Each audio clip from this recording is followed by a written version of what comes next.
Welcome back to the show. Let's bring in our political panel. Alicia Menendez is senior advisor for the New Democrat Network. David Drucker is a staff writer for Roll Call. And Heidi Harris is the host of the conservative radio show, The Heidi Harris Show in Las Vegas. Let's talk about Sarah Palin. She showed up at the Iowa State Fair today, one day before the straw poll. So, is she running for president or not? Here she is today.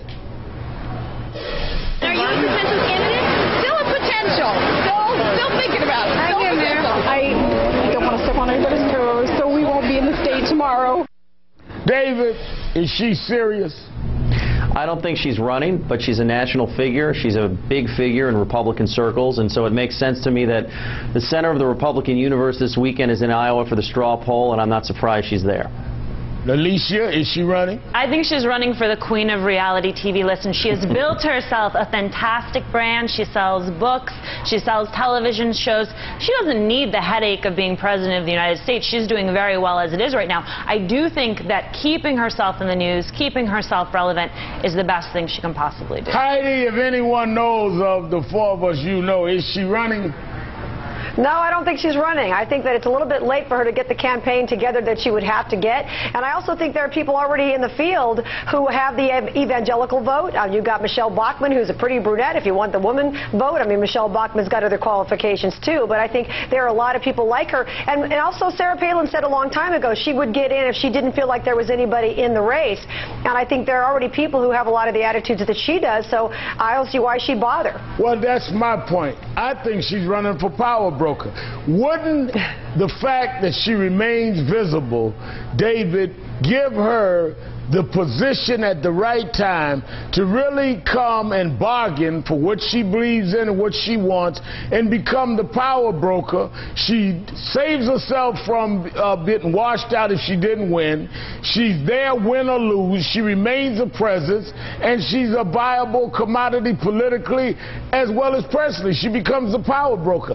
Why not stay visible? It makes, if Romney and Perry, everybody's got to try to bid for as long as she can keep this out there.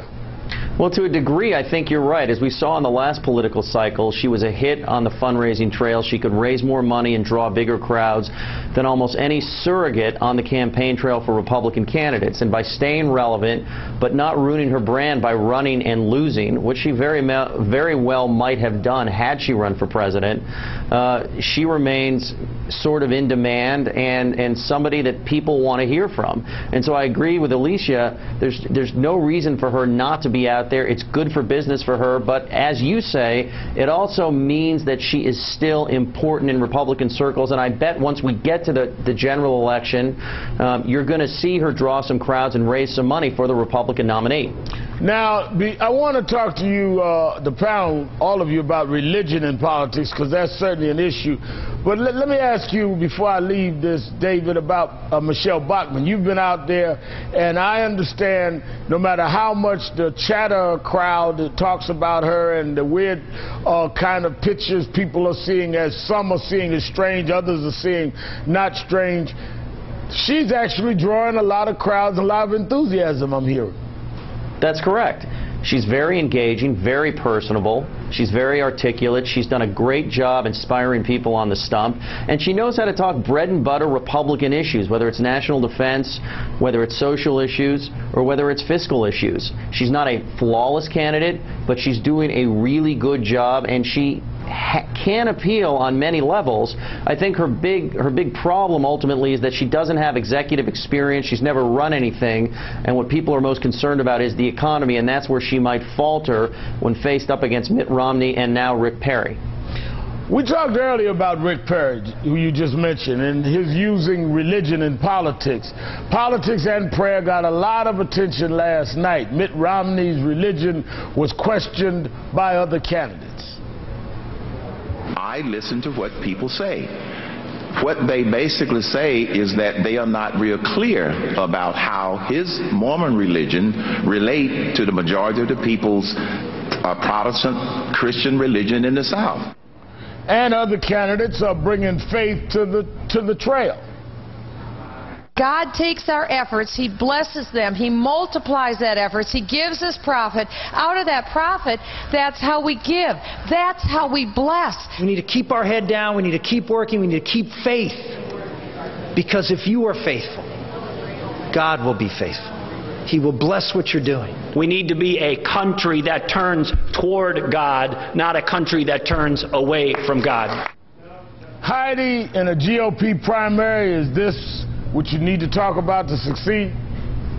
I don't know that you need to talk about it, but I think when it's something you believe in, and you understand this, when it's something that you believe in, then everything you think is filtered through that Word of God. And so you can't get away from it. Even if you don't want to talk about it openly, that's what you believe. And I think it's smart to be open about it. You know, Mitt Romney doesn't talk a lot about his religion, but it does come up. Herman Cain's right about the South. They have a different attitude about Mormonism than we do out here in Nevada. It's not a big deal to us. It's because we're right next to Utah and that kind of thing. It comes up whether you are open about it or not. It is a legitimate question. And voters have to decide whether it matters to them or not, what your faith is and how that faith will affect your leadership. Well, Alicia, I do believe in religion, and I do look at everything through my religion, but I also don't believe I have the right to impose it, which means that I support people's right to do things that I may personally consider as against my religion.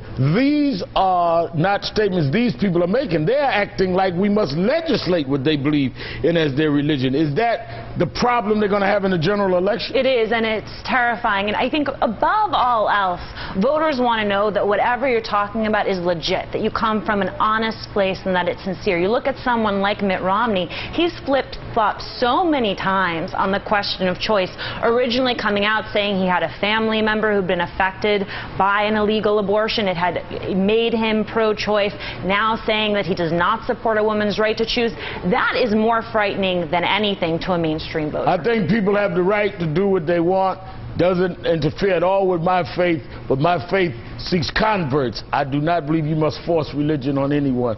Thank you, Alicia. Thank you, David. Thank you, Heidi. We have to end this religion. Heidi, you go back to Sin City. We had a great panel tonight. Ahead, the right